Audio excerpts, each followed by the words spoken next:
And we open up here on a mysterious and futuristic underwater vessel where two unnamed characters are playing a complex alien board game. And they start off here by saying, "Shall we begin? Or are you having second thoughts? After all, there's no shame in being afraid. What we are wagering is no small sum, and the cost, if you should lose, just might lead to the end of you and yours." Now, the other guy replies back and says, "You might be right, and you probably are, but I just couldn't live with myself if I didn't try." So in reply, the other person says, "Good. Too many these days are too afraid to gamble. Living well is not simply existing, but a life where everything is on the line." And then the question is asked, "Do you know this game?" To which they reply, "I'm sorry, I don't." And they say, "Charade is a wonderful game, pure strategy, much like the Shi'ar context of the Threat or Chameleon Dance of Light. But unlike those, this one is asymmetrical and increases in complexity with every adversary represented. Do you see? When the game starts, you do not know if you are playing against one opponent or many." To which the other person replies and says, "Ah, which I suppose makes it the perfect reflection, a pure representation of the game you and I are about to play." To which the other person says, "It does. And are you ready to begin?" And they say, "Yes. Yes, indeed, very much so. I have to tell you, I'm quite eager to see your opening moves." And then the words are said, "Oh, the first act of this game is always the same. Someone has to die." So from there, we shift focus to Ametis Cho, aka Braun, Jennifer Walters, aka She-Hulk, and Bruce Banner, aka the Hulk. And they're currently aboard an alien transport vessel right now, heading to Sakaar and Nevo. Now, the reason is because Bruce's son, Hirokala, has just been found dead there, and they're en route for his ceremonial rites. But this isn't just a funeral, it's also an investigation, because there's some clear foul play involved, but we'll get to that in a second.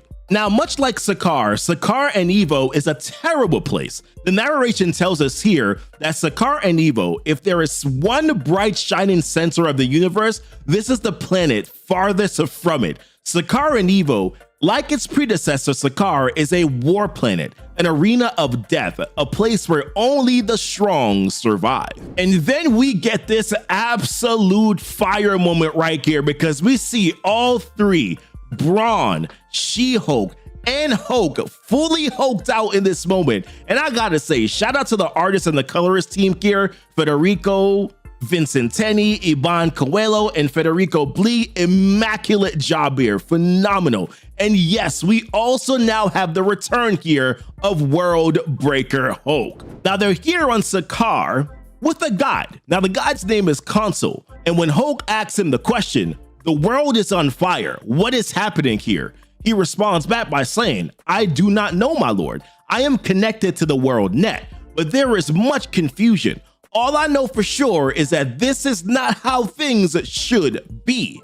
And then he continues on. He's like, "The city is rioting in chaos when it should be in mourning for our fallen king." Because as it's explained right here, when a triumphant warrior regent dies on Sakaar and Evo, there was always a ceremonial funeral followed by a mourning period of some length. And it's only after that when the Dominion Games of Ascendancy can begin. But instead, that's all happening right now in this moment. So when Jennifer Walters asks a question, she's like, "Do you think that we may have missed the funeral?" One person comes out of nowhere and is like, "Well, what you missed? What we all missed was ever having a true warrior for a king. Instead, all we had was the failed and the fallen Hirokala," which of course, already gonna piss off Hulk. So Consul tries to step in and is like, "How dare you say these words? I name you a liar, and I would die before I believe what you say." So dude's like, "All right, very well then." And dude just cuts Consul right in half. But Consul, homeboy will be all right. You'll see that later on. Because we shift back to this guy, and he's cocky with it right now. And he's talking right now with Consul's body split open on the floor, and he points his sword to the Hulks, and he's like, "And do you guys have any words that you wish to speak regarding Hirokala?" So Worldbreaker Hulk is like, nah, no words. And then he starts beating the brakes off of this dude. And he even graces us with this moment here where Worldbreaker Hulk jumps up into the sky, just giving me nostalgia moments here of Ragnarok, and comes down and completely obliterates my dude on the ground. Sorry, I had to say obliterate. And then in that moment, Worldbreaker Hulk is like, and you? Do you have any words for me? And the dude's just like, mercy, please. To which Worldbreaker Hulk is like, wrong planet, my guy. And they just start going to town on him and anybody else who would get in their way. But the additional thing here is that Worldbreaker Hulk is like, yo, what is going on here? Have I been gone so long that my name has been forgotten? Do you not know who I am? But it's in that moment where everybody around starts screaming, Worldbreaker, Worldbreaker, Worldbreaker. But what Hulk wants to know, he's like, what happened here? Why has the peace of Hitokala's passing been breached? And it's in this moment here where someone mentions, they're like, well, Hitokala died. No one know how. Mystery. So Galactic Council sends sciencers to see the body. Now, if you're wondering who the Galactic Council is that they're referring to here, in Marvel, it's essentially the cosmic version here of the UN, which is made up of the largest empires in the universe here. The Kree, Shi'ar, Skrulls, Nova, and more, as you'll see as we go throughout this comic. And what they do basically is that they team up when there's a galaxy-wide threat. Think about like Thanos, the Builders, Brood, things like that, to try to maintain order and chaos in space. So when the council sends scientists to Sakaar and Evo, you gotta think right now that's a pretty big deal. Which is why after Braun finishes up patching up Consul, this is when Consul says this. And he mentions here, he's like, the forensic team the Galactic Council sent discovered that Hitokala did not die of natural causes. It appears as if though he was poisoned, murdered. And because this is Holy Sakaar and Evo, being murdered is the same as being defeated. And being defeated means that he could no longer be the rightful ruler of this testing world. All his political marriages were immediately annulled, and now the former wives of Hitokala and their families vie for the throne, which is the reason why there's no peace right now, along with every other true bloodborn son and daughter of Sakaar, of course. So then naturally, what Worldbreaker Hulk wants to do right now is that he wants to go see these scientists that are currently inside, because he wants some answers. When he gets inside, this is when he finds out, because one of them says, yes, we're quite sure the blood always tells the story. It was poison. Well, specifically poisons. The compound would be difficult for anyone to detect given the faint traces remaining in the victim's blood. But after a thorough examination and due to our generational expertise, it appears to us now that it was not one, but two poisons working in tandem. I believe that one of the poisons was highly adaptable to the host, constantly changing to overcome the hardiness of the victim. And once a weakness was found, the second poison became active, powerful, direct, and unyielding. Then after reaching critical lethality and the host was irrevocably terminal, both became inert and began to decay. But the thing is that they know the diagnosis, but they do not know the poison. Now, Cho asks this question. He's like, well, the work seems highly specialized, I'd guess, right? To which one of the scientists responds back and is like, our forensic hive is many minds. We are the foremost in our field inside the collective that is the Galactic Council. We are a specific cure for the most difficult cases. So Cho wants to know, he's like, so how did you know to come here and to check then? What was it that caught your eye? Which is when the scientist says, we knew what we were looking for, and then continues to say, it's because in the last 2 weeks, this is the fourth leader of a union world to have been murdered in this exact same manner. Whether it be a sovereign, tyrant, or head of state, someone is killing their leaders. So then later on, after all this, we actually head to the funeral ceremony for Hitokala. And during the ceremony here, Bruce turns over to Jennifer and asks for her to stay there in Sakaar, because what he wants to do is that he plans to head out with Amadeus Cho to speak directly here to the Galactic Council. Now, the reason why is because he wants to find out where the poison came from. So he tells her that they'll return here in 5 days, because as of right now, he has declared that those 5 days will be the mourning period here for Hitokala's death. But here is the kicker, because it was stated right here that before he heads out, that the Hulk would not return in those 5 days, and we will find out why.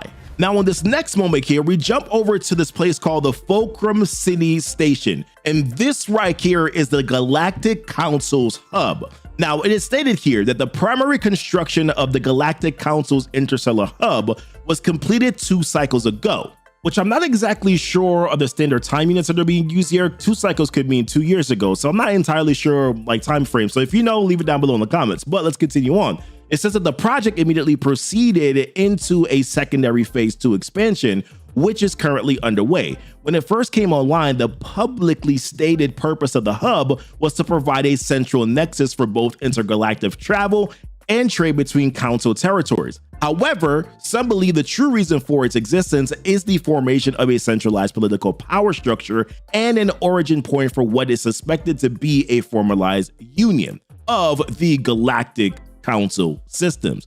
All council members have denied, of course, such rumors. Now, the first person that we find here is Jason, the ex-ruler of the Spartans and father of Peter Quill, and next to him we see Peter himself. But then we also see a Galactic Council scientist, and they are currently right now looking over the body of Empress Victoria, Jason's daughter. Now, she currently right now is in a cryostasis after also being infected by the same poison. And unfortunately, the scientist explains that they cannot create a cure because they don't even know the origin of the toxin. That the best that they can do right now is wait for the other medics of the hive to arrive, but that really there is very little hope for her. The scientist lets him know that when the hive has returned, that they'll do their best to try to save her, but he also tells them not to hold out much hope, and how they got lucky that the poison became active when she was there receiving her annual royal evaluation. So in this moment, what happens is that Jason decides to reclaim his position as emperor. And Peter kind of smirks a little bit at this here because he was like, you kind of did this a little quickly, or as he says, emperor, never let a crisis go to waste, huh?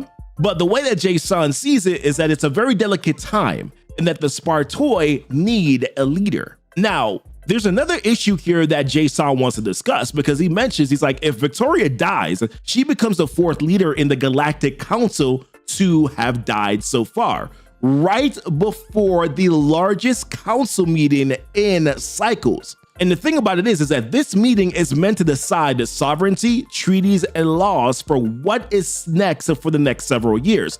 So he's like, this is not just a coincidence. But Jason's other concern here is that once the full council assembles, that things could get political, and that would be beyond Spartoi control. So what he needs right now is that he needs someone who can operate outside of the system, which is where Star-Lord comes in, but not in the way that Star-Lord thinks. Because he says to him, he's like, no, son, mavericks like you are fine when it comes to gunfights and gambling.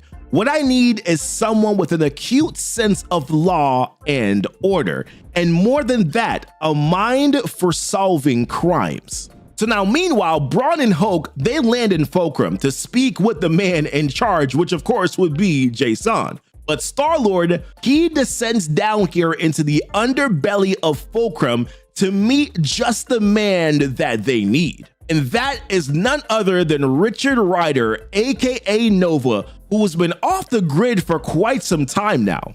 And even Richard says here, he's like, I'm one of the last 2 Novas in the universe. And here we get a little bit of an explanation because it mentions that the planet Xandar, home of the fabled Nova Corps, was destroyed in the annihilation wave of 18,920 GVD. Now, all that remains of the Xandarian culture are the 2 remaining Novas and the long dormant world mind of that society. And I'm assuming that the other Nova that they're talking about here is Sam Alexander. So moving on, Peter and Richard here, they kind of trade some classic banter, going back and forth, even joking that Peter should probably be up on that bounty wall himself right now where they are. But then Richard bluntly asks a question. He's like, Peter, why are you here? But before we get that answer, we cut back to Jason, who is now currently speaking here with Gladiator of the Shi'ar, and then one of the leaders here of the Chameleons. And I'm sorry here, it is unclear exactly who this is. But their concern right now is that the council session is about to begin and everyone has arrived. Even the Kree and the Skrull, they just arrived there as well, except for one. And that nation here was the Wakandans. So when Jason asks Gladiator why, Gladiator replies back and says, their current position clearly stated and intractable is that they are comfortable with their existing treaties and see no reason to insult what alliances they have by breaking any contracts or informal agreements. To which, of course, Jason responds back and is like, well, damn, like we cannot mass produce the latest generation of Stargates without their vibranium. And we cannot afford the volume of vibranium we need to seed those Stargates throughout the universe at their current price. Which, of course, now we understand why the Wakandans were included in this, right? Because at first I was like, well, this is pretty cosmic, intergalactic galaxies here. Why are we including the Wakandans? But listen, I could be wrong. Now, the leader of the Chameleon says, he's like, these are the facts that they are well aware of as well. So in realizing this, Jason is like, all right, so are they playing for power or wealth is the question. But before they can really continue that conversation, we see that Amedes Cho and Hulk have now arrived here and they're waiting to talk specifically here to Jason. So Jason comes out and he's like, okay, ambassadors, how can I help you here? And this is where Hulk is like, listen, a series of murders have been committed. My son was among them, and I want to know what it is that you know. To which Jason is like, I know that my daughter is lying in stasis, dying, and in possibly slow death, and soon to join the other victims. Beyond that, nothing has been confirmed. As soon as it is, I will let you know, and everyone else know as well. But until that time, as the only representatives of your planet on this nation, I would like to invite you to sit in on our Galactic Council meeting so that you can see what's ahead for the universe and all the worlds that she contains. And then he goes on to say, listen, I'm also sorry about your son. It's an evil thing that's happened, and whoever did it must pay. But it's in this moment here where Hulk really talks a little bit more about what's been burning him, as he says, he hated me. So Jason's like, what you talking about? So Hulk is like, he hated me. The circumstances don't matter. All that does is that I failed him in some way. And now I will never be able to fix it. Of a life full of regrets and unforgivable sins, this might be my worst. But then we see that look in Warbreaker Hulk's eyes as he says, do you have any idea how angry that makes me? But before that could even continue, we switch back over here to Star-Lord and Nova. And Peter is here enjoying some gambling and what he calls some harmless fun here, as he's looking at some old Imperial Guard competition with a group called the War Stars. And Peter starts going here into this long soliloquy about how the War Stars used to be a pretty big deal in the Imperial Guard, how they got decommissioned for super guardians than mammoths that were better. And being that they didn't know anything better, they did what they were pretty much basically created to do. And that was to fight and to beat the crap out of each other in what is called the War Star Arena. And now for their entertainment, they get to watch and see them break each other down over and over again until one day when the good Magistry smiles favorably upon them and they will be recalled into service and have their honor restored. And Richard Rider, picking up on what Peter is trying to put down, is like, okay, because everyone needs a purpose, right? To which, of course, Peter says, yes, just like unsolved crimes need solving. It's too bad that you're out of work. Which is, of course, when Nova's like, I'm not out of work, I am retired. But then Peter's like, so you're bored? And he's like, yeah, a bit. So he's like, whoa, I got some news for you. To which Richard's like, let me guess, you want to offer me a job? But then he mentioned something that was a complete no-go. He's like, yeah, my father requested the best and he's willing to foot the bill. So Richard is like, oh, hell no. And the reason being is because if there's anyone else that I would not want to work with, it's your father, who was a power-hungry aristocrat. And even though Peter's a criminal, that right there is a different type of criminal. And more often than not, that's worse. So with that, Peter's like, all right, my father will be disappointed, but just so you know, the offer still stands. But then finally here, we get to this big moment. Well, the big moment before the big moment. We'll talk about that because we finally get all the hive of the galactic scientists to return. And they all break the news again that barring any sort of miracle, that Empress Victoria is not going to be able to be saved. And unfortunately, while she can remain in stasis indefinitely, the deed is done. And all that is left is just waiting. She is going to die by the same poisons as the rest. But here is the kicker, because they say we are also confident in one other thing. And that one other thing is that they know exactly who made the poisons. So in this next moment here, we pick up on Emperor Jason getting ready to make an address here to the entire Galactic Council, because now it is the big day. And he starts off by saying, I regret this, I truly do.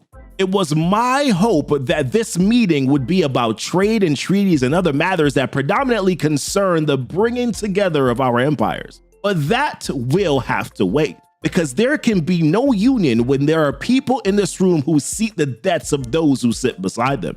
There has been a murder done, regicide, and it was one of you.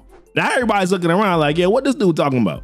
But then he continues on, he's like, my daughter, the Sicarian king, the throne guardian of the empty Orion chair, and the last witch of Zartan deviants, all of them killed by the exact same poisons. And this was confirmed by the medical hive of this council. One of the poisons is highly mutable and adaptive. The other incredibly direct and aggressive, like the races that they come from. And then he specifically names who.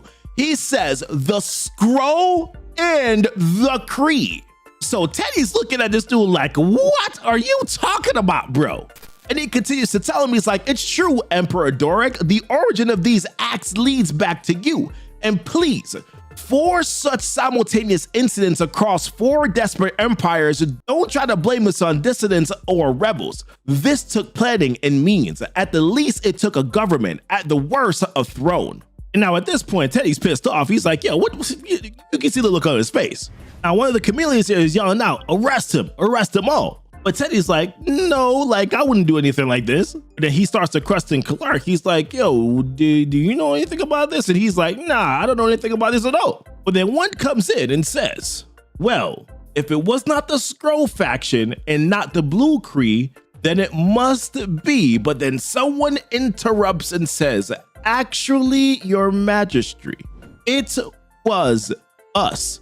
So Teddy's like, what?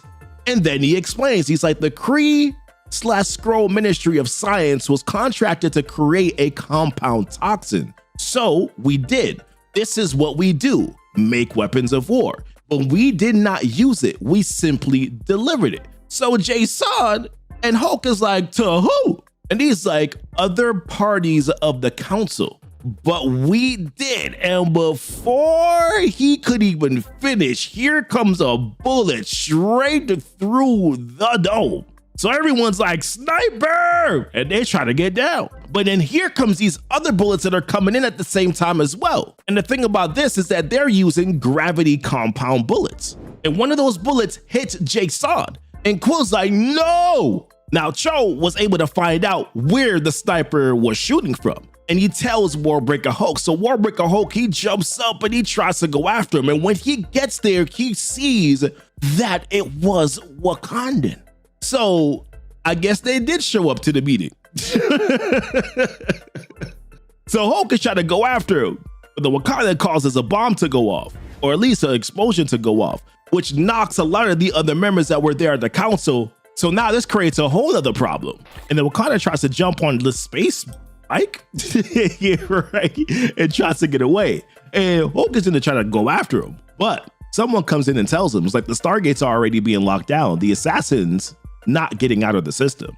But please, help us save who we can. And I believe that this character's name here is Gala. And here's where we find out that 12 more are dead. And 3 more of them were heads of state. And more than twice that number is currently missing. Rescue droids are combing the area outside the station. And amongst those missing is Emperor Doric, Teddy, and his consort remain among the missing. And Killer continues. He's like, what happened here today will echo through our empire. The center may not hold. But Quill wants to know. He's like, what about the others? And he lets him know. He's like, the great war machine is forming. Ronan has summoned the accusers. Most of the Shi'ar Imperial Guard is en route, along with a sizable amount of the royal fleet. The same goes for most of the others. Deathbird has called for an audience. Everyone is gathering. And that is when Quill takes the ring off his father. And it's in that moment here where we finally get to see Nova come to the party. And he mentions to Peter, it's like, I heard about what happened and I would like to help, and how he's sorry about all of this. But the one thing that Peter wants to know, he's like, will you help me catch the people who did this? To which he says, that I can do. Now, an hour later after this, we hear Deathbird saying that we should begin. And Peter wants to know, he's like, do you know who did this? To which Ronan says, I have evidence in my hands and judgment in my heart. All an accuser needs to sleep soundly at night. Well, very well. The council medics removed the ballistics from the victims' bodies and scoured station security footage of the attacker, while the accusers on New Hala were able to do a rapid analysis of who paid the science minister for the poisons. Two streams of data that flow into a roaring river of guilt. And in the middle of this being said, we jump back here to our two unnamed individuals that started us all off here. And one says, and so it comes to this. An inflection point, when all eyes turn and shadows rise to reveal the real enemy. Oh, I do love surprises, as I love the great game and the pieces who play it well. And then we jump back here to Ronan, who says, the accusers traced the payments bank to the banking houses of Wakanda Prime, and the bullets we took from the bodies were made of vibranium, fired by an agent of that empire. So Peter asks a question, he's like, what do we do now? To which Deathbird says, there is blood on our feathers and the bitter taste of betrayal in our mouths. It will not go unanswered. There is only one thing that can follow. And Warbreaker Hulk finishes it off by saying, war. Now, once again here, we open up with our mystery parties talking, and they're in deep discussion right now over this, once again, tense game of charade. Now, the first voice says here, you have to understand, all conflict spins on the axis of scarcity. It breeds contempt among so-called allies that they dare to have something that you do not, especially when the survival of a society depends on it. To which now the reply is, interesting way of seeing the board, friend. A bit cynical, I have to say. To which he responds back and says, and all blind men hate the truth. Take another look. A new alliance of worlds constructed on the back of an enhanced Stargate system depended on vibranium, a rare element that naturally only exists inside the boundaries of Imperial Wakanda. Do you see how quickly the alliance member nations all aligned against them? Do you see how quickly they chose war? So then the reply is given. Well, some would argue that they had reason, to which he then says, perhaps, or perhaps they were looking for an excuse. And just look at what happened when I gave them one. So in this next moment here, we cut over to the Kree/Skrull flagship that's floating right now out in Wakandan space. And the report here is given to Ronan to let him know that the Council Armada has assembled and how the world below, speaking of Wakanda, is ripe for judgment. But the thing here is that Ronan currently right now is stalling, and the reason why is because he's waiting for the secondary intelligence to give them a boon, because it was agreed before that they would not act alone. But it's in this moment here where the secondary intelligence says, all right, we are many, they are one. All we now lack is a catalyst. Curse fear, curse caution, let us bring change and let judgment be done. And that is all Ronan needed to make his move. And what we see next here is the airspace above Wakanda Prime is just in total chaos with Wakandan ships, the Intergalactic Council, the Kree, all of them. But then in this next moment, we move quickly here over to the Killian, which is the Shi'ar flagship. And right out of the gate here, we see Kalark asking for a report. And one of the super guardians here, Mentor, tells him, he's like, all right, the Wakandan node-based planetary shield remains intact. Reportedly, by the way, operating at over 100% efficiency in some areas. Now, Mentor believes that if they concentrate all of their fire here in one single location, that they can temporarily take down one of the nodes. But the thing is that it won't be enough to fit a capital ship or to sustain a mass ground assault. So Oracle chimes in and is like, okay, should we test it here, CalArc? But here CalArc is like, no, we wait. But then here comes in Smasher. And Smasher mentions here how exospecs have already pierced through the shield noise and most of the architecture, and also that they've identified Imperial Command and Control Center that is not far there from the Royal Palace. Additionally, how an honor guard is seen escorting someone into the building, someone wearing armor carrying a heavy vibranium signature. But then once again, Gladiator is like, nah, let's wait. But then Oracle comes in again and says, we are spotting accuser ships that are moving in. And right now what they're trying to do is that they're trying to throw themselves directly against the shield wall with the intent here on destroying it. And that right there is the moment that Gladiator was waiting for. As he tells Oracle, he's like, now. And that's when Oracle says, fire. And as they penetrate here into the Wakandan ship, this is where the Imperial Super Guardians now go in on the attack as well. Now, their one primary objective here is to grab the Black Panther. But the thing about it is that the Black Panther was not hiding. And as quickly as they emerge, Gladiator beams and knocks the Black Panther down. But then it's a little bit of a disappointment here as he sighs and he's like, oh crap, this is the wrong one. But then he looks with the scowl and says, where is your king, girl? Because who we got was Princess Shuri. Now in this moment here, we cut over to the vibranium moon of Wakanda Prime. And right now it's being reported that a section of the Wakandan shield has been breached. And specifically, their command center has come under attack. And then also additionally, they have taken some prisoners. So the question here is asked, how long do we plan to hide here on the moon, my chieftain? And when we see who's talking here, we see M'Baku here on the left, and we see one of the members here of the Atut Saraze, who probably is Achille. And then we see in the middle here, our Emperor T'Challa. Now, T'Challa wants to know here, he's like, okay, how much of their fleet is in range, M'Baku? Now, M'Baku lets him know, he's like 60% fall inside the target area, but those numbers are really just theoretical. And how they've never tested this new system that they got going on before. And you'll see what that does later on. But then he does tell T'Challa, he's like, we're also hearing that one of the prisoners that they took was your sister, Shuri. And that grieves T'Challa because he's like, okay, well, that's the second mistake that they've made today.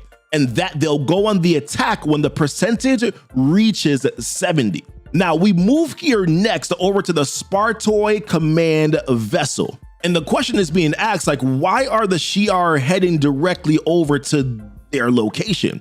Now, the reports come in here that the accusers are currently where the battle is hottest, but then after them, the Shi'ar consider the Spartoi to be the best option to debrief here the prisoners. So Nova's trying to figure out here, he's like, bro, they have a super guardian telepath on board. They have the flagship Killian. Why not take them directly there? But Peter then chimes in and it's like, well, most likely if we had to guess that they're about to perform the kind of insane heroic attack that the Imperial Guard is known for. And it's probably best for them not to be a part of it.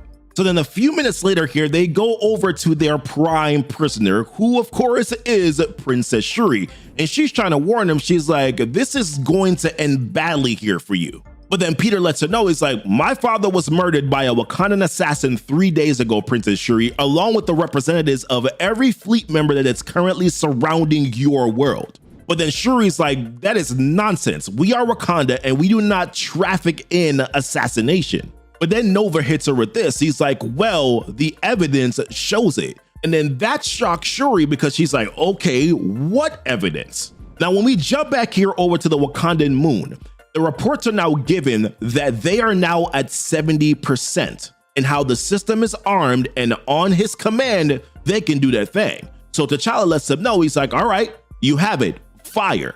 So they fire out here this beam that goes against all of these enemy ships.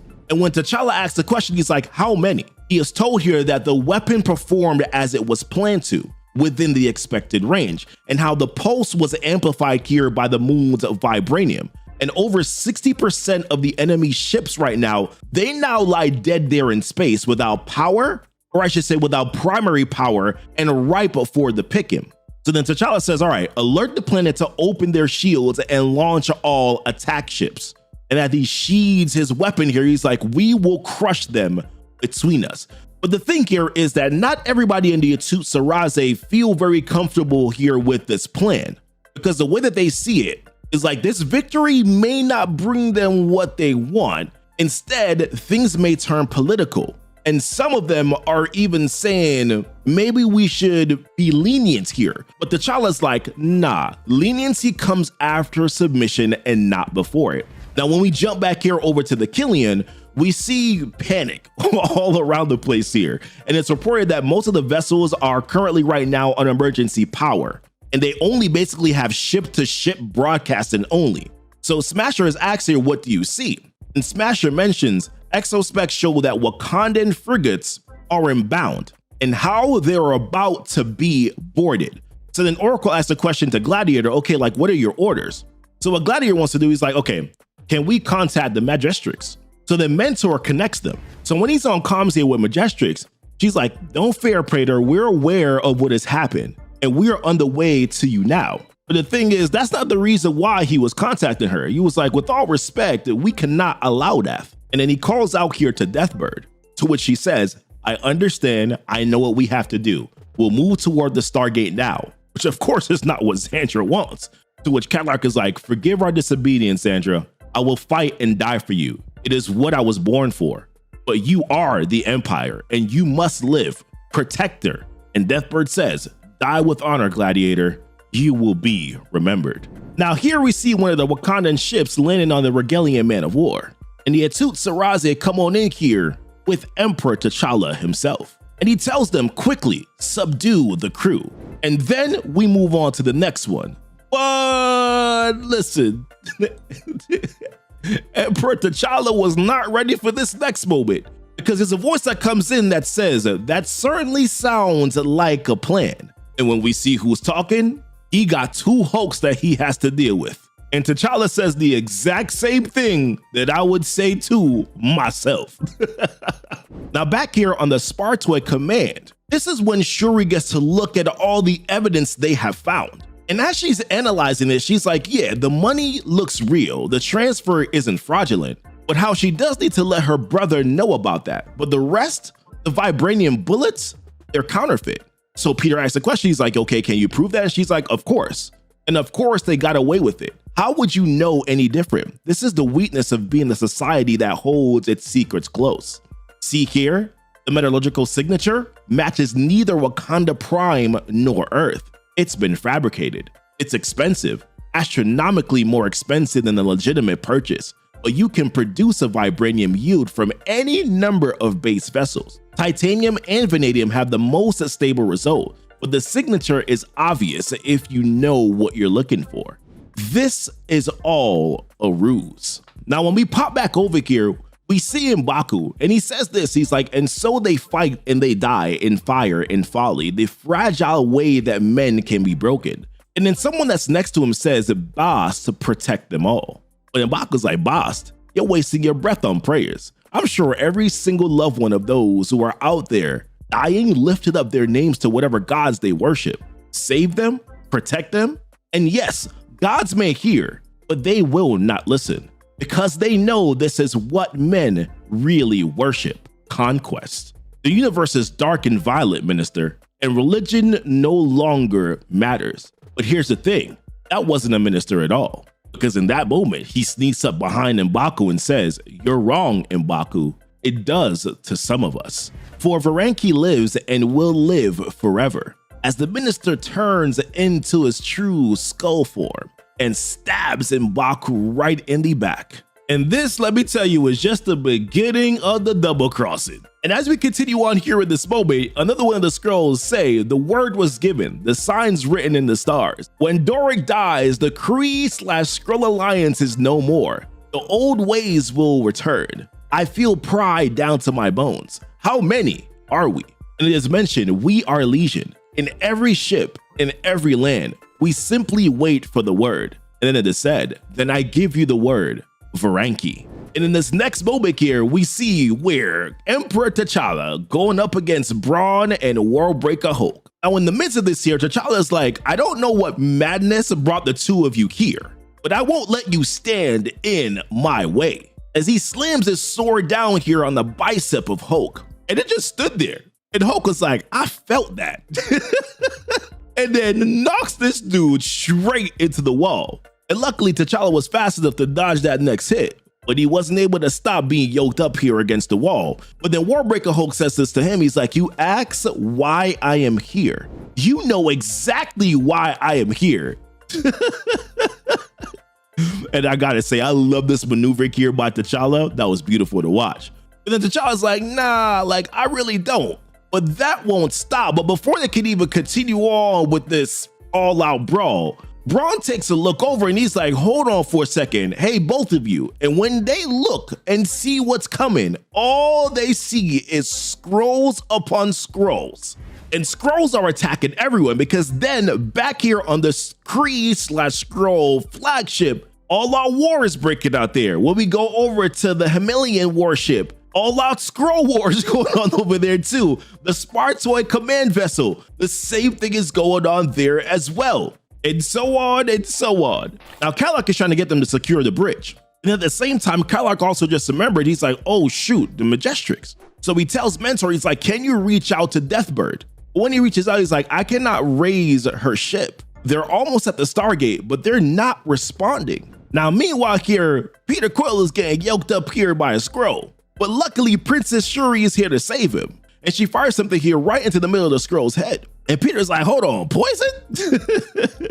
To which she explains, she's like, no, it's a nerve agent. He and I are gonna have a long chat once we've retaken the ship. And meanwhile, in another location here, Nova made quick work of the rest of the Skrulls that were there as well. But then Nova asks a question, he's like, okay, Shuri, what are the odds of everything that's happened in the last week randomly occurring? To which she says, closer to 0 than 1, I'd guess. And yes, that means it's only reasonable to conclude that there's something behind all of this, but it's beyond complex. The variables are too many to factor. If the Kree still had the supreme intelligence, then it might stand a chance of seeing the picture clearly. And then she says, but it's beyond complex. The variables are too many to factor. But then she mentioned something here about the Kree because they currently don't have the supreme intelligence, which is the reason why they were using the secondary intelligence. And she says that if the Kree still had the supreme intelligence, then it might stand a chance of seeing the picture clearly. But she does make mention here how there are no more active super intelligences in this corner of the universe, so that they're out of luck. But Nova lets her know, he's like, I know where one is. So in that, they make a plan to go. And with all the other ships being down, they find a secondary ship that they could use, the Milano number 3, and they make their move. But then here, back on Xandra's ship with Deathbird, they're facing a group right now of Skrulls themselves. Now Xandra is like, I got my powers, I can protect us both from the Skrulls. But then she keeps on saying, stay behind me, Deathbird to her. But then something else happens, because a voice comes out and says, you think the Skrulls are your problem?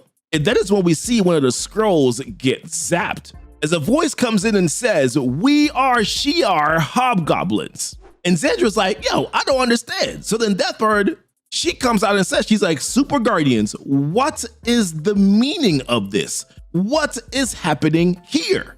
And that's when dude says, isn't it obvious, my dear cousin? This is a coup. Now back with Gladiator and the crew, Mentor's letting them know, he's like, we still got no response here. But we do see that the ship has reached the local Stargate. So Oracle's like, well, maybe they're fine, but Kalak is like, perhaps or perhaps not. Now here's the thing. Star-Lord, Nova, Shuri are also heading to the Stargate as well. But then they're also seeing that something is coming off the ship. But then Mentor explains, he's like, messages are still streaming in. Encounter after encounter with the Skrulls. Shara and K3, this must have been a ploy. Some Stargate to lure us to Wakanda Prime. And it's mentioned, it's something worse. Because it's described here that that ship's left people behind. Why? And it's mentioned here, as Shuri says, oh God, I think they're going to blow the Stargate. To which they tried to rush to get through it before that's done. But it was too late. At least we think. And then Calark says, he's like, don't you see? They did all this to trap us all here. And that's when, in this next moment, we go back to our 2 mystery parties, as it said. And at the end, we come to this. A perfectly played game, painted across a canvas of cold, unforgiving space. I chose the players. I choose the board. And as such, I cannot lose. And ladies and gentlemen, here is the Grand Master. So when we pick back up on the 3 here, we see that they just barely made it through the exploding Stargate here out into Fulcrum space. And when I say barely, I mean by the smallest margins, because Peter got beads of sweat on his forehead and just lets out. Oh, made it. Now, as I mentioned here, Nova is bringing them to the last remaining super intelligence in the universe here. And that is over at Xandar, or I should say whatever is remaining of Xandar. But in order for them to be able to get there, it's a 3-hop trip, which is space distance jargon. I'm not really gonna get too into it. But before that they can continue on, they have to deal first with some Fulcrum Station politics, which is the reason why Star-Lord is a little bit of a flyby explanation to the people down below. And he says, he's like, to everyone on Fulcrum Station, this is Peter Quill, son of Jason, the now deceased ruler of the Spartax Empire. I have just returned from Wakandan space, where a great battle was underway between that empire and the Galactic Council worlds who believed that Wakanda was behind the recent terror acts of Fulcrum. Some of us no longer believe that is true, but that some other larger conflict is ongoing and putting all of us at risk. Who is behind it? We do not know, but I am currently traveling to find answers to that question. So please, I ask that you have patience, be calm, and above all things, hope for peace and not war. That might be the one thing that can save us. Now, before we see where they go next, let's not forget here that one of the rulers of the Galactic Council that has been missing since the end here of issue number 1 is Emperor Doric, aka Hulkling. And we finally see where he ended up, and it's just out on some random space rock with a scroll, by the way, just like drifting by.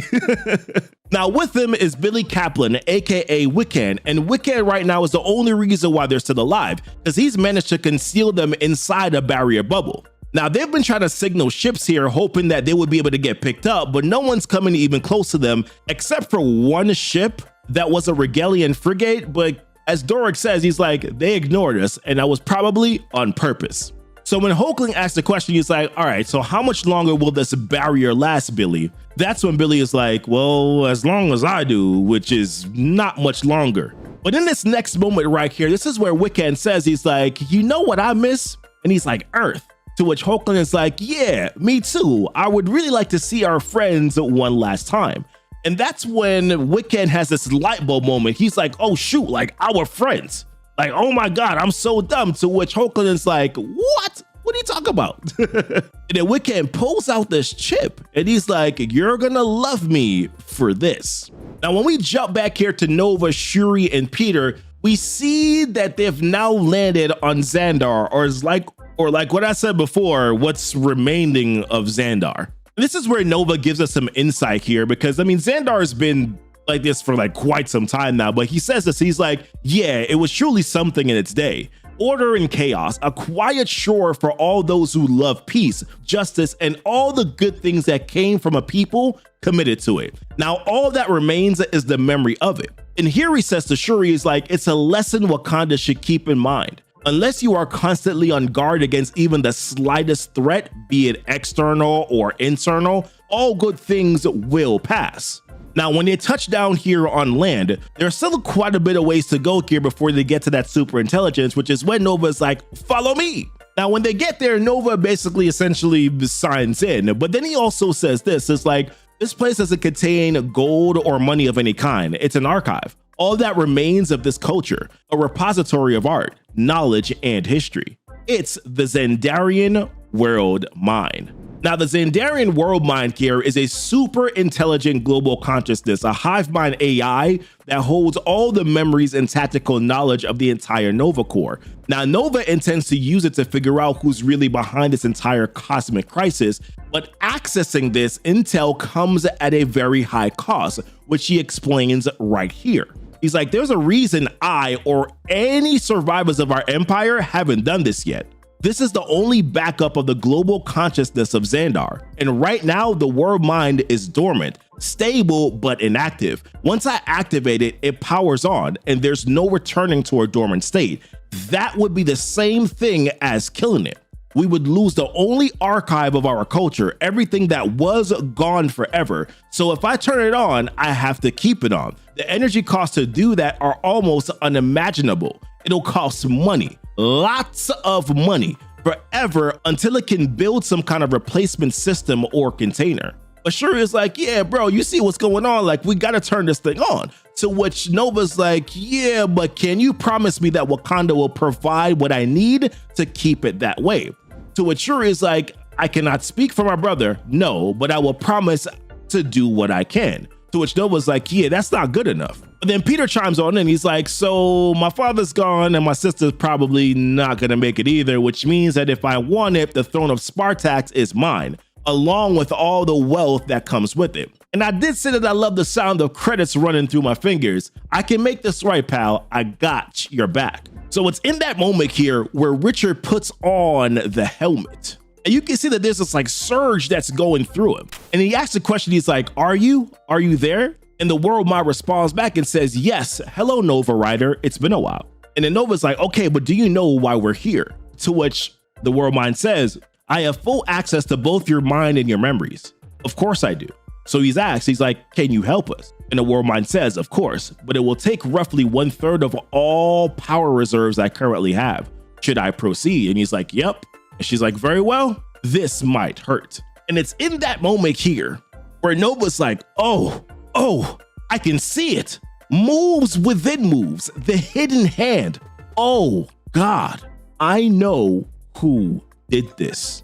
And then right after this here, we cut to a brand new location where we get this introduction, and you'll see where this leads to. It says, Kalakthun, commonly referred to as the Fishbowl, acquired over 500 years ago in a game of chance against a fellow elder of the universe. This aquatic refuge is home to the largest collection of sea life in this corner of the Great Magellanic Cloud. It is an environment both nurtured and powered by a stolen sun from Subatomica and kept in a constant state of predator-prey equilibrium. For in the Fishbowl, the only game of survival is played on the observation level, between those foolish individuals who dare to gamble at the highest level and the owner of this place, the greatest strategist in the known universe, the Grand Master. Now, of course, we saw the silhouette here of the Grand Master in the very last issue, so we knew that this was going to lead up until this point. But what's more interesting here is who he is inviting into this location, as he says, ah, I see you finally arrived. Welcome, friend. Now, this guest that we're seeing here is Maximus of the Inhumans. And they continue to go on here to discuss this very mysterious game that they're going to be playing. And Maximus says, he's like, if you win, then I will gift you with the long-held secrets of Terrigenesis, along with all existing records of Inhuman genealogy, which I know that you want. And if I win, well, you owe me a favor to be named at a later date. And as they continue on here, Grandmaster says this, he's like, but it is well known that Maximus the Mad seeks favor from no one. To which Maximus is like, yeah, that's true. So the Grandmaster continues, he's like, so I then, of course, must suspect that this is a ruse of some sort, which offers its own amusement, I suppose. But that isn't what truly interests me. It's the challenge. And then Maximus continues on, he's like, yes, the empires in my corner of the universe are very quietly planning to use commerce and trade, the scandalous byproducts of peace, to create a new union superpower. So Grandmaster asks a question, he's like, okay, and you would like to see that fail? To which Maximus says, he's like, what can I say? I have plans that will only thrive in chaos. And all this order is just an itch I cannot scratch. But to be clear, the challenge is not for their union to fail. It is for you to put them at each other's throats. I need a war, Grandmaster. Nothing less will do. And that's what Grandmaster's like, I am not old and human. I am ancient. I have seen it all. And so I know that war is the natural state of most living things. And on a long enough timeline, but then he gets cut off here by Maximus. As Maximus is like, nah, bruh, you got 1 year. Standard Earth, of course. And here's the trick. They cannot know that anyone was behind it. The hand, as it were, must remain hidden. So Grandmaster's like, So Maximus checks. He's like, is that a yes? And Grandmaster's like, your invitation to play was always an implied acceptance of a wager, Maximus. And as I see it, all the risk is yours. And it's here where it begins. As the Grandmaster says, shall we begin? And if this right here looks very familiar, then you've picked up on what's going on here. Because the next ensuing dialogue here, which I will not reread, is the same dialogue that we've seen in both the opening and the ending of the last 2 issues. And these were the 2 men that were talking about everything that has been going on so far. The game that they're playing, that's called Charade. The wagers that were placed, the discussion of the empires, where the Grandmaster was asked a big question, or I should say, where Maximus had said, I have to tell you, I'm quite eager to see your opening moves. And when the Grandmaster replied back and said, oh, the first act of this game is always the same. Someone has to die. But then we get an expansion here on some of the dialogue that they were having. As Maximus asked the question, he's like, okay, so it's to be murder. Delightful. But then Grandmaster's like, no, not murder, murders. So as Maximus continues on, he's like, okay, so many strings to pull that one just won't do. To which Grandmaster's like, yeah, something like that. But then Maximus is like, well, no one's ever accused me of having clean hands. So he asked the question, he's like, so who's it going to be? And how long do I have to wait to see the grisly deed done? But Grandmaster's like, standard Earth time. But he gives him a specific time frame. He's like 11 months and 12 days, give or take a day. But of course, Maximus is like, yo, dude, I asked for 1 year. You're saying 11 months? That's leaving things a little late here, are we? To which Grandmaster is like, some might see it that way. So Maximus wants to know, he's like, so what are we supposed to do with ourselves here? To which Grandmaster explains, he's like, you misunderstand. What is first is last. And what is last, as any savvy player knows, must come first. Now, Maximus just feels like the Grandmaster at this point is being evasive, but then he continues to go on, the Grandmaster does. And he's like, what we are doing is telling a story to all those who will be caught up in the web of it. And like any story well told, the path our players take should appear to be self-determined while it is anything but. So while they work from a beginning, the murders we will give them, we work backward from a desired end state.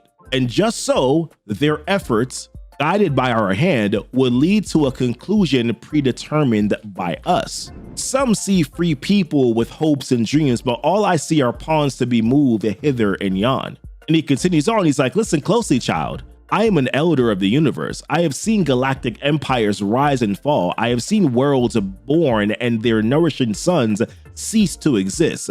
My life has been measured in eons, and I have spent all that time doing one thing, being a player of games. I have dedicated my life to it, and there is none better. This is art, and I am the master of my craft. And that's when he continues. He's like, lesser players might begin by stoking the fires of external conflicts, deep-seated hatreds that are, in some instances, thousands and thousands of years old. However, I see a board with strong pieces and stable positions able to withstand such outside influences. But I do see the opportunity for internal pressure, beginning with the most warlike race, the Shi'ar. And he continues on, he's like, their 10,000 worlds are ripe for a class rebellion. The people have always barely tolerated the heavy hand of the dynastic Neramani, but for the first time, that number now extends to the Imperial vanguard itself. Don't you understand? Innovation has always been the enemy of loyalty. The number of decommissioned super guardians has increased recently as newer models have replaced the growing, obsolete older warriors of the Annihilation and Ascension wars. So it is with great folly that the next super guardian class scheduled for retirement is the Electron. for it is one of the very few classes where a common, true-born Shi'ar citizen can join the Imperial Guard. They undergo an empowerment process so that they might stand tall beside their more naturally gifted Super Guardian brothers and sisters. And what if I told you that this current soon-to-be cast aside Electron was rumored to be the secret son of the Mad Emperor Deken? Suppose if, by his blood, he had a true claim to the throne, and should he rebel, a small army of a cast-aside Guardians would join him.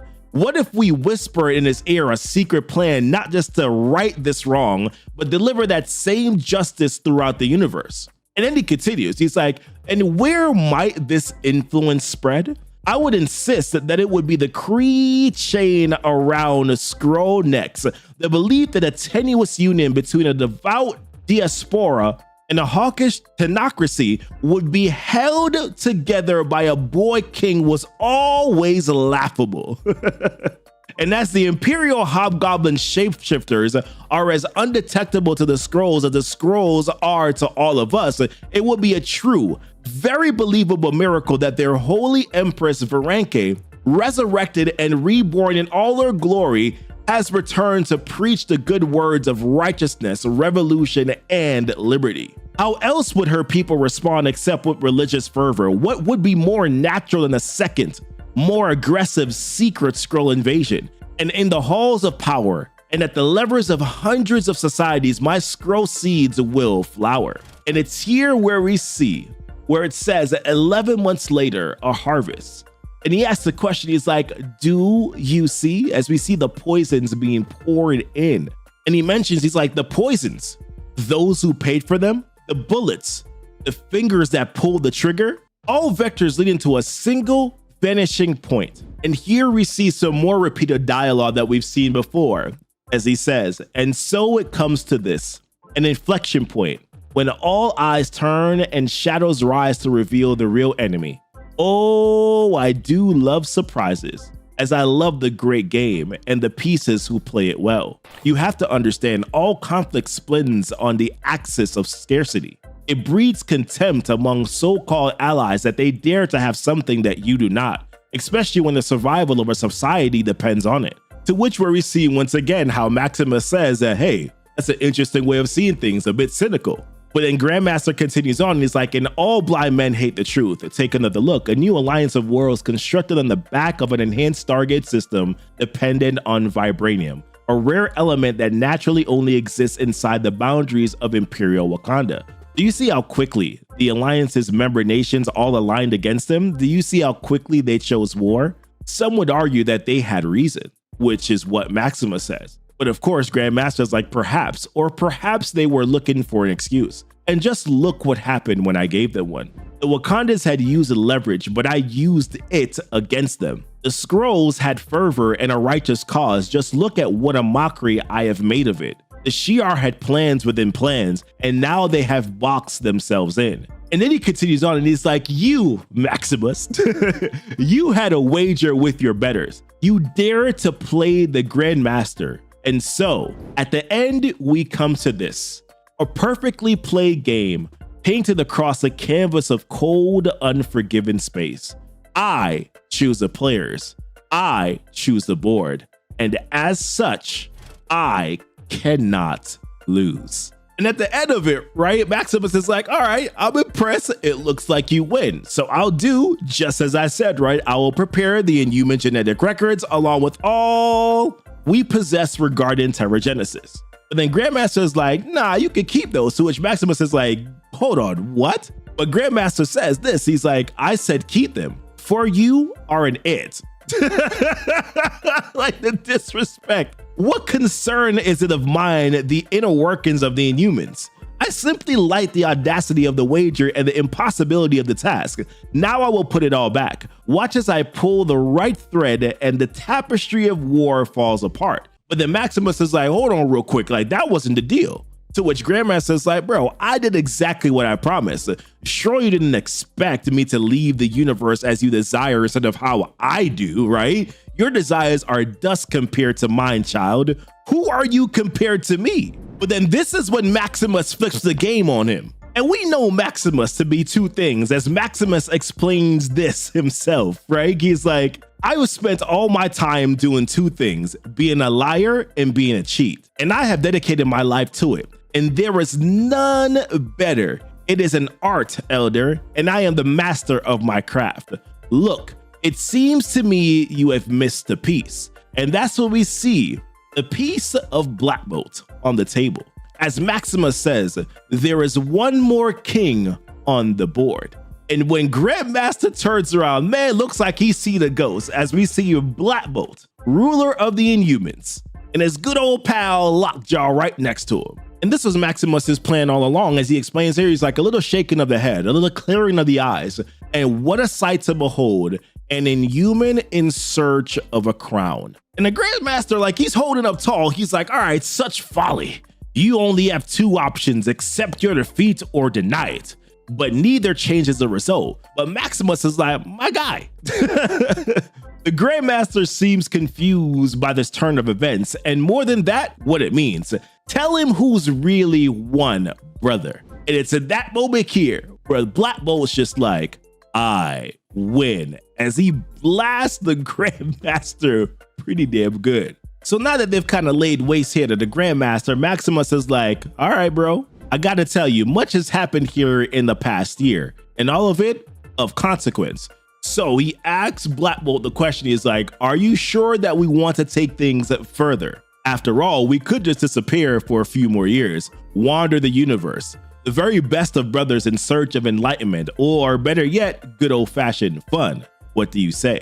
But Black Bolt, with that serious face on, says all he needs to say. And that's what Maximus is like, all right, fine, have it your way. Let's go get you an empire. So we pick back up here in Fulcrum space about 12 hours after the Stargate to Wakanda Prime was closed. And we are told here that the Stargate has now been repaired and that ships can now cross through it. Now, meanwhile, here on the Kree command deck, they are noticing that Skrull warships are surrounding the entire Fulcrum, and as a result, they have alerted the accusers. Now, at the Shi'ar command center, a message is being given to Gladiator here to let him know that the station control level is being overrun by Skrulls and that they have captured the rest of the base. Additionally, Majestrix Xandra has been removed from her place of power, and the Super Guardians have been ordered to withdraw due to martial law. So the Shi'ar, they all have to head back home. Now, meanwhile, T'Challa, the Black Panther here, and the Hulk, they seem to have made up, as they both get this message here of what's been happening to Shi'ar and also the Kree. But Hulk, this man don't care about none of that mess, because he's just like, get me onto the station, T'Challa, and I will handle the rest. Now, back here at the Fulcrum control level, as we mentioned before, it is currently being overrun by Skrulls, and we see a last-ditched attempt here by two Kree accusers to maintain control. Now, the best defense that they're able to muster up here, apart from, of course, using their hammers, is that one of them manages to open the main docking bay with the hopes that no one else will be able to close it. And then she turns over here to her comrade and is like, I hear them. More Skrulls are on their way. To which the other one says, then let them face their doom. For here they find two righteous accusers of the Kree. And in that moment here, guess who pops up? None other than Super Skrull. And he didn't like them using the word righteous much here, because he's like, righteous? Righteous? As we see these two accusers here charge in at Super Skrull. Now, you might be saying to yourself, well, wasn't Super Skrull originally not a part of this whole Skrull uprising? Why is he now against the Union? Well, after what we found out here in the one-shot tie into this Imperial War, Imperial Guardian issue #1, we learned that a Shi'ar hobgoblin was pretending to be Varanki, and that led here to the radicalizing of the Skrulls. And he was using the message here of them being repressed due to having to stay in union here with the Kree, and essentially them taking a lesser place in the Galactic Union. So Super Skrull found out, of course, that it was a hobgoblin and then wiped that hobgoblin out. And while he did not like being deceived, he did admit, though, that the message that was being sent wasn't wrong. So therefore, now Super Skrull has been radicalized himself and is the reason why he's now attacking. And let's keep it 100 here. It's not like the Kree are innocent in any means or I should say by any means at all, right? Now, meanwhile, we got two Hulks and a Black Panther that walk, aka crash into a spacebar, courtesy of the docking bay that the Kree left open. Additionally, we see the three amigos returned here. We got Nova, Star-Lord, and Shuri from their enlightened trip from seeing Xandar's world mine, and they up until this point are the only ones that really know what's going on. And then we do get to see the real enemies here of this entire galactic war stationed somewhere aboard an Inhuman stealth ship. And it's here where we see Maximus say, well, it looks like everyone is finally here. I will say things blew up nicely as planned. Of course, but still, Ground Zero certainly provides a more robust perspective on the fruits of our labor. Really makes you think about the things that we do and why, doesn't it? As he's talking here to Black Bolt, he's like, what happens to the innocent others in our carefully constructed house of games? I, dear brother, regret nothing. However, the great king Black Bolt might feel differently. It might even make you get cold feet, or maybe not. Either way, if you're gonna go, you better go now. And it's in that moment here where Black Bolt and Lockjaw, they teleport on up out of there. What we see next here is over at the Fulcrum docking level where we see Hulk and T'Challa. T'Challa makes this message as they're cutting through these scrolls. He's like, don't engage except to cut through them. We need to get to the command level as quickly as possible. Now, as they're fighting through this crowd here, there's this message that comes on comms to everyone, or it's being broadcasted here to everyone that can hear it. And the message starts off by saying, it is good that you have returned to Fulcrum, the axis around which all spins. Like you, heretics, the scroll scriptures do agree that the universe is vast and expanded, but not uniformly, as your holy books and altars to science declare. No, the all of everything is amorphous and irregular and patterned after the scrolls, as we are her most loved. And as T'Challa turns over to the Hulks and tells him, let's go, when he turns around, there's something that gives him a pause. And that thing was seeing the Black Bolt and Lockjaw standing right before them. But the broadcast, it does continue, and it continues on by saying, and as such, today we call this place, this time, the center of the universe, a platform for our long promised ascendance. An end to those who for far too long have placed themselves above us, be it great warriors or heroes, be it kings and queens who lord over their perceived betters, be it former enemies who played at being brothers, be it our most recent ruler, a boy king who was neither hot nor cold, but a warm idol set up to cover for the sins of those who have long had a boot on our neck. So we welcome you on your return, and we celebrate the occasion with your death. The goddess wills it. And as we see here, America Chavez come to save Hulkling and also to save Wiccan. This kind of sets up Hulkling's return and Wiccan's return here to Earth. Outside of the Fulcrum here, what we do see is that Shuri, Nova, and Star-Lord have now made it onto the ship here, and they're getting on the inside, and they got one duty here. What they want to do is that they want to get to the command level so that they can take over comms and then tell everyone that it's been the Inhumans behind this whole thing the entire time. But before that could happen, when they turn the corner, well, they get greeted by some scrolls. And then when we pick back up here on the rest of the game, we see that Black Bolt is now fighting with Black Panther and the two Hulks. And then we see Braun and then we see Ronan here, and they're going after Super Skrull. So Killer, this man just like slams Braun on the ground. So now all he has to deal with here is Ronan. And let's just say that Ronan and Super Skrull, they have a little bit of a heart-to-heart, because Ronan starts off by saying, he's like, tell me, Killer, what's it like pretending to serve the Empire while hiding nothing but hate in your heart? To which Super Skrull is like, you are wrong, Ronan. I had nothing but love and a willingness to serve. I abased myself for our Empire, and then she showed me the truth.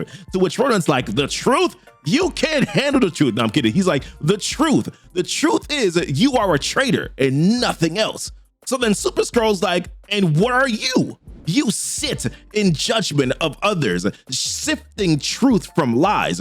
So tell me the truth. How much do you really hate my people? And Ronan's like, that's simple, with the entirety of my loyal Kree heart. And you know, personally, I felt like this was very therapeutic for both of them.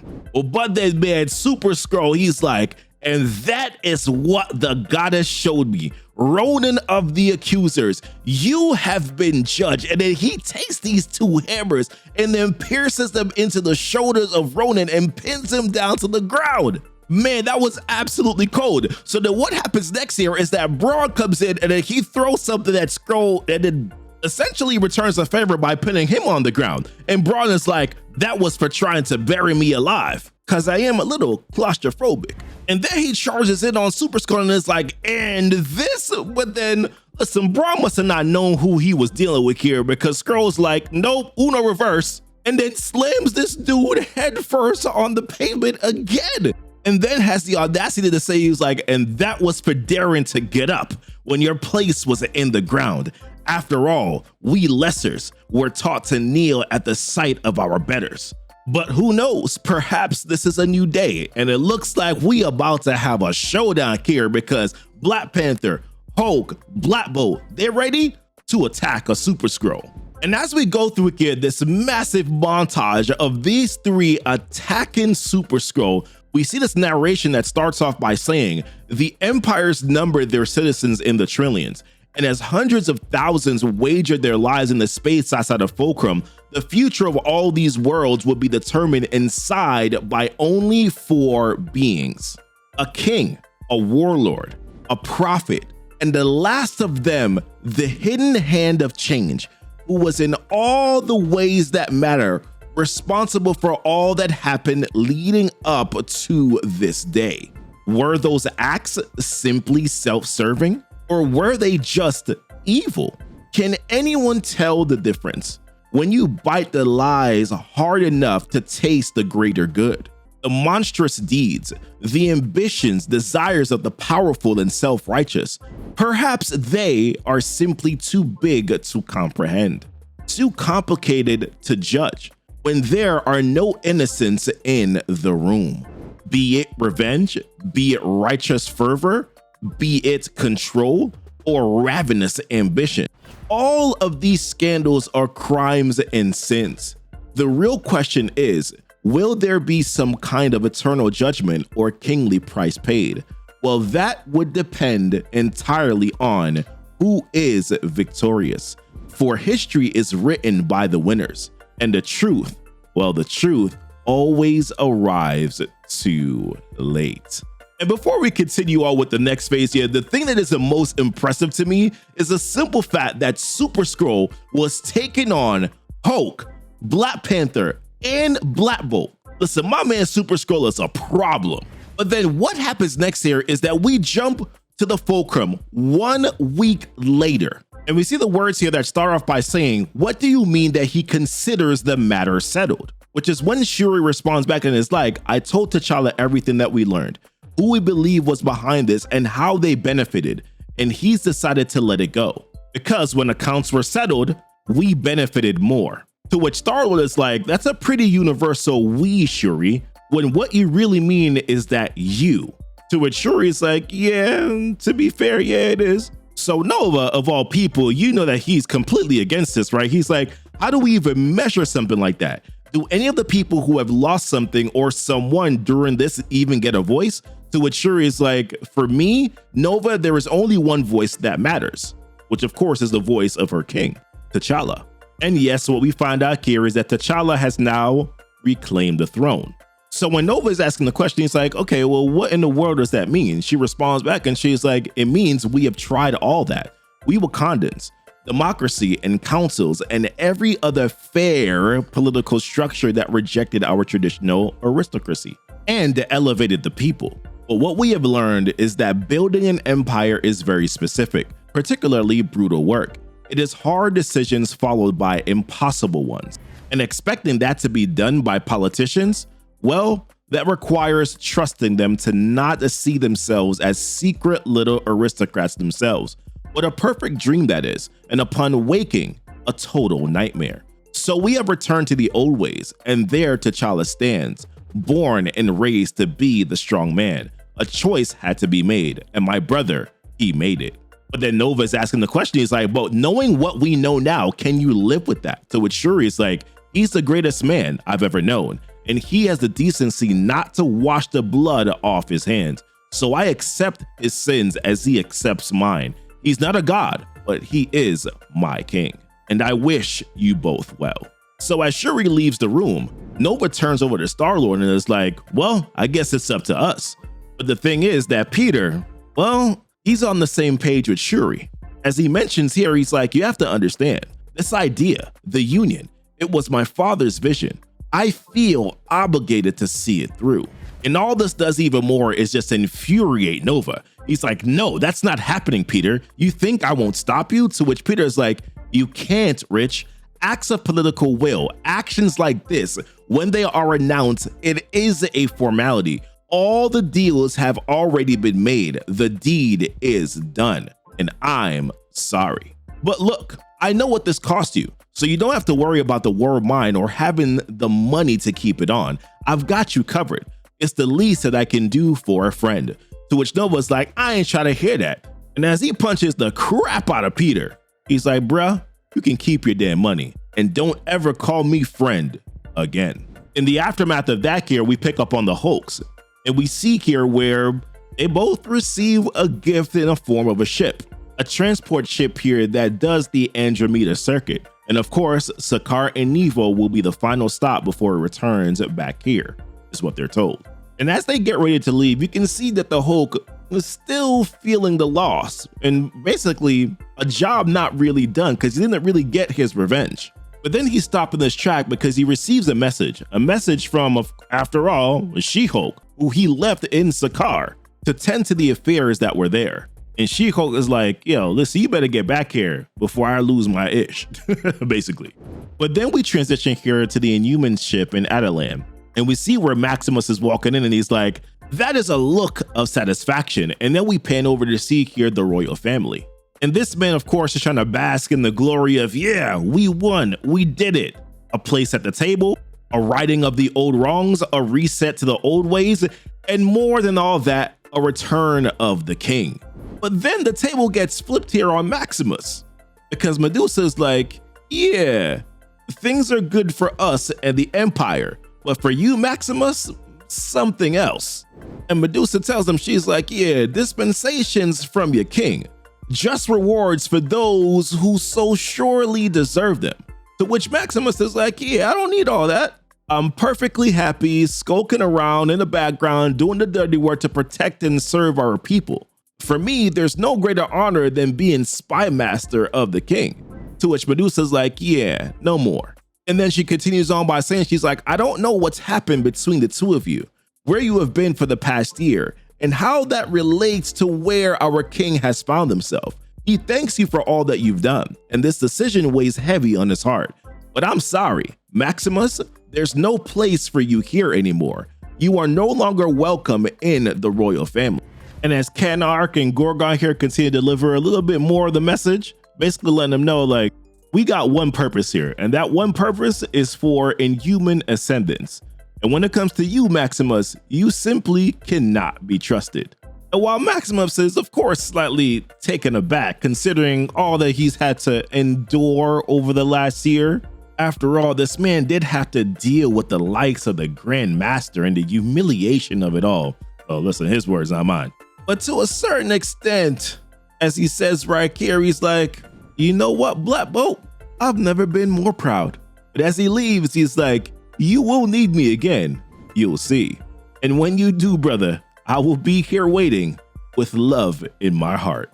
And this next moment is here where we're told that as projected, but quicker than expected, the Galactic Council, well, specifically the Galactic Union, was voted into existence today, excluding the Shi'ar, who have abandoned all diplomatic association, and the Skrull Empire, whose membership, of course, has been rejected. The vote was virtually unanimous, with only the Kree temporarily abstaining. And also worth noting is that the creation of the Union was the singular vision of the recently deceased Jason of the Spartoi, so it is only fitting that the first head of the organization is his son, Peter Quill, Star-Lord. In the aftermath here, there's this dialogue between T'Challa and Shuri. T'Challa discusses how the crown is heavy, to which Shuri asks a question. She's like, then why did you pick it back up? To which he says, he's like, you know why. It's that day of days. To which she says, she's like, yeah, I gave that speech to some friends the other day. And when he asks, how did they take it? She says, as you know, Quill got there before you did. He's smarter than he looks. And there might be a bit more of his father in there than most think. Also, Nova is going to be a problem for someone. To which T'Challa responds, she's like, do what you can, but not directly. So then she asks a question. Of course. So dare I ask? To which T'Challa's like, ask whatever you want, Shuri. I have publicly named you consul. You have the right. And as my blood, you have the privilege. To which she says, she was like, you have swallowed insults and accusations to agree to the union. You have buried the dead and comforted their saviors. So what I want to know is why? What are you planning next, T'Challa? And as he looks out, he says, you want to know what's next? Take a look. And next we see here where Star-Lord has taken the throne. As he mentions how for a good part of his life, I thought that you were the biggest bastard in space, speaking of his father. But I kind of realized now that was just part of you that you couldn't turn off. Wanting power does terrible things to people. It costs you everything, Dad, but you finally got what you wanted, a union of worlds. Congratulations, you win. The only real deflections were the Shi'ar, who have reverted to their traditional go at it alone and fight everyone ways, and the Skrulls, who have rediscovered their religion based on an inhuman lie that we just aren't going to talk about. Which would normally drive me a little insane, but it looks like it's not going to be so easy for the Inhumans to retake the Kree throne. And it's mentioned here how we understand that the accuser class has a growing number of questions they want answered, and so far have refused to embrace Black Bolt until they get them. And then there are the rumors. One is that there's some kind of messianic Kree from another universe where they're more powerful than the Kree that are here, more advanced, more cunning, more everything. He's spreading the word of a better future and the people are listening. The other rumor seems too dark for the Kree to speak aloud. It's all whispers and dread at this point. One word, Vel, with twin meanings, as we see the picture of Genisvel and Philovel. But then he continues on the good news front, I know all this because I have some very smart, very well-paid Kree scientists working for me right now. It seems there's hope for Victoria. No cure yet, but she is stabilized, and perhaps with a little luck and a whole lot of prayer, she can have her seat back. So until then, as he picks up the Star-Lord helmet, heavy is the crown, Dad. Rest in peace and long live the Union.